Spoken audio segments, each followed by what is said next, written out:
your snacking routine can get a little dull. Time for an Oikos remix. Like a crunchy storm of sea salt praline pretzels, dark chocolate, and butter toffee, showering down into a smooth, creamy yogurt. Enjoy 3 Oikos Remix varieties with epic mix-ins and 11 grams of complete protein per 4.5-ounce serving. See RemixYogurt.com. I have very much enjoyed our weekly chats with Brian Kilmeade every week at this time. And this, it's hard to believe, but this is going to be our final conversation during the Biden administration. But I am very, very pleased to welcome back to the airwaves New York Times bestselling author, nationally syndicated radio talk show host, and the co-anchor of Fox and Friends, also the host of the very popular One Nation, Brian Kilmeade. Hey there, Brian. What's going on, Frank? How are you? Quite a bit. It's a shame there's nothing in the news worth talking about, isn't there? Right. I did not know. On the last day of the Biden administration, do we exchange gifts? Excuse me. Can I get you a gift certificate? I mean, this is very emotional for me. Give me a second. So we saw the war yesterday with who deserves credit for a peace deal that's now on hold. Bizarre. And then we saw a farewell address last night. Let's talk about the farewell address first. What did you think of both the substance and the style in this address? Okay. Number one, I don't expect any solid delivery. I don't think anybody does. So everybody knows it. Number one, the sub-story was Jill Biden gives an interview where she says what we all know, that Nancy Pelosi stabbed her husband in the back. 50-year relationship doesn't mean anything. I can't believe this happened. Well, fine. And Nancy Pelosi came out, you got to drop out, Joe. All right, we talked about this at the time. Okay. The whole story is not that Nancy Pelosi stabbed him in the back, not that Jill Biden feels insulted. Her husband couldn't do the job. We're going to get more and more anecdotes how he was working maybe 0 hours a day, maybe 2 hours a week, how a lot of the stuff was signed without him knowing, going down to the pause on all fracking leading up to the election in Pennsylvania, where they live off fracking. In New York, we're being denied that revenue. So Jill Biden says, I'm personally insulted. She never admits publicly the bigger story that her husband was failing and that most family members are the most protective and would pull them back. And maybe the story should have been, after the midterms, despite the Democrats' somewhat success, was Joe is only going to be a one-term president. That's what family members normally do. But last night, I could not believe he went after the oligarchs who are the tech gods. Okay, he's upset that sitting next to each other be Sam Altman, Elon Musk, David Sachs, Zuckerberg, Sergey Brin. They're going to all be sitting there at the inaugural. Guess where they used to be sitting with Democrats? Guess who pushed them over there? Democratic policies and oppressive moves. And listen to the interviews with Zuckerberg on Rogan. Listen to what Sam Altman was saying on Free Press with Bari Weiss. They're not being political. They're trying to save their industry. Right. So he decides to label them as oligarchs. And I'm thinking to myself, what are you talking about? You're just upset they're no longer in your pocket, along with misinformation. He says that is the big problem. Misinformation, what's emerged is the FBI and his administration and people like Adam Schiff calling up these social media people and demanding certain people get shadow banned, or certain posts get taken down. Well, so let's talk about the decision not to run for re-election, since you alluded to that and Nancy Pelosi's role in that whole thing. If he had stayed, right, or if he had left earlier and maybe opened up the Democratic primary contest to more candidates, in either of those scenarios, do you see the result being any different than it was with Trump-Harris? Not really. I really don't. It was, unless somebody came out and just ran against what the Democrats have been doing. I don't really know Shapiro that well. People keep thinking, I know he's pretty sure of himself, but I don't know if his policies work for the country. I don't know if Trump was beatable in retrospect. And I didn't see it at the time. I thought Trump was beatable in the primary. Not that I was looking for him to go down or looking for him to win. I thought to myself, wow, with all the court cases going on, with the talent out there, someone's going to emerge, and I think they're going to have the right message. I thought that was the better message. But the worst thing in retrospect for the Democratic Party was for the midterms not to be the disaster that they thought it was, for them to hold on to the Senate and barely lose the House. It gave them the wrong message. And I really believe abortion that just came down was the only reason why the House was in a dominant victory and the Senate didn't flip. So I do think that Trump, in retrospect, was probably unbeatable. Why? Because, I mean, we didn't predict the assassination attempt, but I can't tell you how many people have come up to me and said, and I've talked to a lot of people on the other side and people that were anti-Trump that are Republicans, and said after that assassination attempt, when I saw the legitimate toughness in this man and how he stood up for America at that moment, when he should have been worried about himself, and gave interviews with Selena Zito right after, they go, I'm in. And then you realize his message was sincere, and you just contrast it with the political correctness. We are done. The sub-story is, Frank, in my opinion, we're done with the political correctness. We're done with apologizing for America. We're done with the DEI. And Trump, that was Trump's message. And the message met the moment, but he had the message before the moment. And it went from a niche message for people that love him to most of the people in America have been affected negatively by the cancel culture, and they met him there. And they were done with the Jimmy Kimmel rants and sanctimonious behavior of Stephen Colbert, and they had no reason to rally around Adam Schiff, and they're tired of being lied to that the Inflation Reduction Act, for example, was nothing short of a new Green Deal. This podcast is supported by Progressive, a leader in RV insurance. RVs are for sharing adventures with family, friends, and even your pets. So if you bring your cats and dogs along for the ride, you'll want Progressive RV insurance. They protect your cats and dogs like family by offering up to $1,000 in optional coverage for vet bills in case of an RV accident, making it a great companion for the responsible pet owner who loves to travel. See Progressive's other benefits and more when you quote RV insurance at Progressive.com today. Progressive Casualty Insurance Company and affiliates. Pet injury is an additional coverage and subject to policy terms. Last week was our first playoff game, and my plaque psoriasis was so itchy under all my gear. Sometimes just thinking about scratching could take me out of the moment. And then my doctor told me I could get clearer skin with a pill called Otezla. Otezla apremilast is a prescription medicine used to treat adult patients with plaque psoriasis for whom phototherapy or systemic therapy is appropriate. Otezla can help you get clearer skin after just 4 months. Okay, ready for the next game. Talking to my doctor about a pill was a total game changer. Don't use Otezla if you're allergic to it. Get medical help right away if you have trouble breathing or swallowing, swelling of the face, lips, tongue, throat, or arms. Severe diarrhea, nausea or vomiting, depression, suicidal thoughts, or weight loss can happen. Tell your doctor if any of these occur and if you have a history of depression or suicidal thoughts. Live in the moment. Ask your doctor about Otezla. Call 1-844-4-OTEZLA or visit Otezla.com for prescribing info about cost, and more.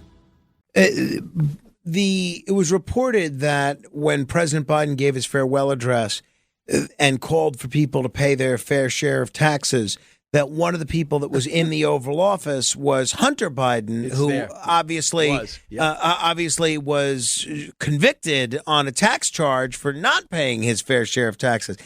At that point, is it Joe and Hunter just sort of thumbing their nose at the American people, saying, look, we're being pretty brazen about what we can get away with? Well, I'm curious to see what you think. I mean, because he was there. And I think the speechwriters have left the building, and for them to have to say, "Excuse me, don't put that in." His friend, we just pardoned Hunter for evading 1.4 million, and we know it's much more million in taxes, and for lying about it to his own accountants. And if you just look at the preponderance of the taxes paid in this country by that horrible 1%, and you expand it to the 10%, it's almost like $6 out of every $10 is from the most successful people in our country. And if you think that they are cheating to get it, like they're mobsters, okay, go get it. Go raid them. But what they're doing is growing the economy, taking risk, and he does not see that. And he says the same thing that he said back in 2020. Oh, you got to pay your fair share. We know about fair share. We know what's going on. We know that 49% of the country pays zero income taxes. I don't hate them for that. So, and most, did you see the stat that I used to have in front of me? How many first-time millionaires and first-time billionaires there are? Almost all of them are new. This isn't old money, which means, Frank, they're smart, they're resourceful, they're resilient, and they are determined. Those are the qualities that keep America number one. I don't want to put them in my speech, making them the bad guys, creating resentment on the street because they're coming out of a nice hotel room and they have a guy opening up their door. They came, many cases, like Scott Bessent today as Treasury Secretary, for meager means in South Carolina. And his dad lost everything. They had to move out of their house. He knew what that was like. He had to get a job in 10th grade to help his family. And now he's a multi-billionaire. And he said, I'm giving it all up to give back to the country. He's going to be testifying today. I don't hate those people. And Joe Biden and so many Democrats do. Since you brought up the confirmation hearings, the 4 Trump nominees that seem to have the roughest road ahead of them are Kash Patel, Robert F. Kennedy Jr., Tulsi Gabbard, and Pete Hegseth. We saw some of that Pete Hegseth hearing this week. At least on the Democratic side of the ledger, it was pretty contentious. Here, for instance, was an exchange with Senator Tammy Duckworth. I'm not asking you to be an accountant. I want you to be able to tell me what kind of guidance will be given to those employees, what will happen whether or not you pass that audit. Have you led an audit of any organization? Yes or no? I don't want a long answer. Yes or no? Have you led an audit of any organization of which you were in charge? Senator, in both of the organizations I ran, we were always completely fiscally responsible. Yes or no? Did you lead an audit? And the way yes or no? Did you lead an audit? Yes or no? What are you afraid of? You can't answer this question. Yes or no? Did you lead an audit? Do you not know this answer? Senator, every part of my leadership of these organizations has been misrepresented. I will take that as a no. Brian, what did you think of the Hegseth hearings, and where do you see his nomination going? Through. He's getting through. And we're going to find out what it's like when a guy who goes to Harvard and Princeton and says, I have a lot of options. Also a basketball player. Princeton didn't play a lot, but to make that team, Division I team, he's already the part of the 10% of the athletes we played high school with. He didn't play a lot, but he never missed a practice and showed up every day. And then he said, you know what, I'm joining the National Guard. And then he chose the infantry. And we're going to find out what it's like for a guy that went from the lowest level up to commanding a unit and then went to the National Guard for domestic obligations and then worked his way up and then wrote 2 or 3 books about everything he saw wrong. And now we're going to get to see. We saw the generals. We saw the executives, and everyone at plus and minus. Now we're going to get to see a warfighter with an Ivy League education to make all those people feel, God forbid he ever went to a junior college and went on to a private university, a public university. We don't want any of that. Those are the worst people. But you got the mix of the elite education, and then you got the infantry. Very similar to Tom Cotton. Only when Tom Cotton went into politics, Pete Hegseth went into media. First, he went into Concerned Veterans for America, and then he went into media. And we're going to get to see what that sensibility is. And Frank, nobody has successfully audited the Pentagon. How dare you yell at a guy that hasn't done an audit? He's not, unless you are an accountant. Even Scott, the Treasury Secretary, has never run an audit. Unless you are an accountant, you have never run an official audit yourself, number one. Number two, nobody has been able to audit the Pentagon. It is too big. It's almost unreportable and needs to be reined in. For her to ask that question shows she doesn't want an answer. She wants a score. And there are so many legitimate topics that I would ask Pete about. And me, as a friend of his, I'd ask Pete, I go, Pete, where do we start with expanding the industrial complex? Do you disagree with Bill Clinton for consolidating the number of defense firms? How do you expand it? How do you break up some of these firms into and make them fan-out contracts? How do you fill the gap between our 280 ships and China's 440 ships? How do you explain the nuclear superiority in terms of numbers that China now has? What would you do I know you've on the record saying that you don't want to get involved in the Ukraine war. Well, how would that affect you if Donald Trump says, I'm going to need more weapons there? How do you push back on the president? There were so many legitimate questions. Yeah, that was the real shame. I would want to hear it. That was the real shame. And I think Mark Halperin made a similar point of that hearing is that it was almost totally devoid of substance. The Democrats were just interested in attacking him, and the Republicans seemed just interested in getting the hearing over with. And I think that was a real disservice to the public and to Pete Hegseth, quite frankly. And you see the difference. I watched Summer Rubio. I was doing the radio show at the same time, watching Rubio online, looking up at Pam Bondi getting this blistered. And she, oh my God, goodness, did she handle it well? I mean, that's what they trained for. Almost every lawyer that knows their stuff like she does. It was just a brawl. That was an ideological brawl that could have been at, a crossfire in the 1980s. So they just agreed. They just went at each other. But then you have Marco Rubio, treated with respect and asked about different complicated areas of the world. And you sit there and I'm thinking to myself, this is almost like a seminar. And then Sean Duffy, I started looking at clips there, and Sean's never done transportation, but he's done government. He's got the legal background, and now he's been in the private sector, and then he goes and joins us on business. And they're just saying, hey, these are the things that need to be done. How are you going to approach infrastructure? That to me is the best, because Sean had to study in the next 2 months, and if he wasn't ready, he wasn't taking it serious. But the guy had the answers, and I'm saying, and he had Tammy Baldwin introduce him, a Democrat. So they're going, okay, it's like, hey, we lost the election. I don't get to pick the transportation secretary, but I like this guy.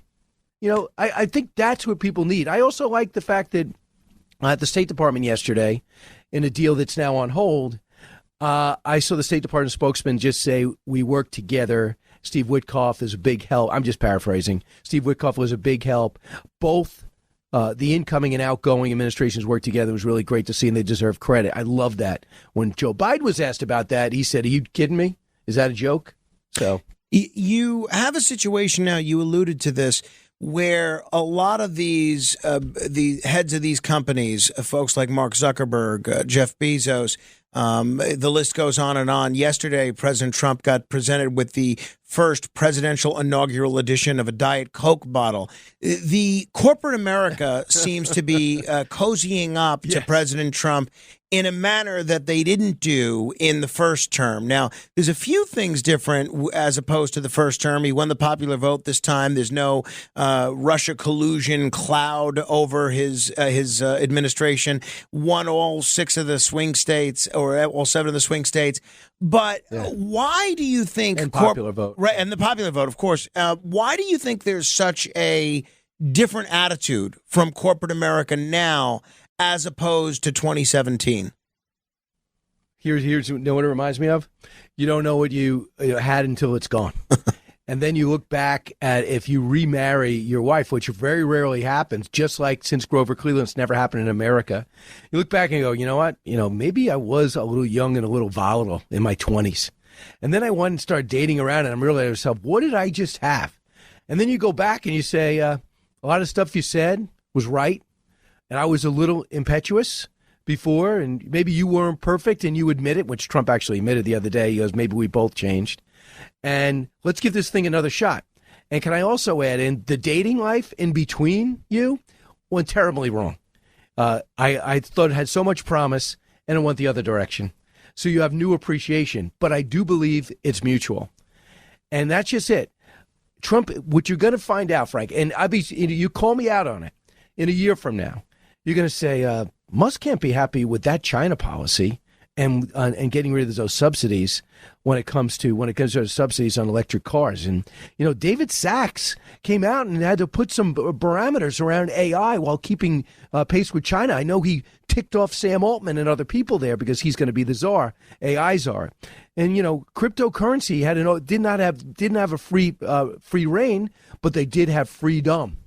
And you're going to see a guy that's going to be transactional. And he's going to tell RFK, we're getting the colors out of foods. By the way, it's already happened. Yep.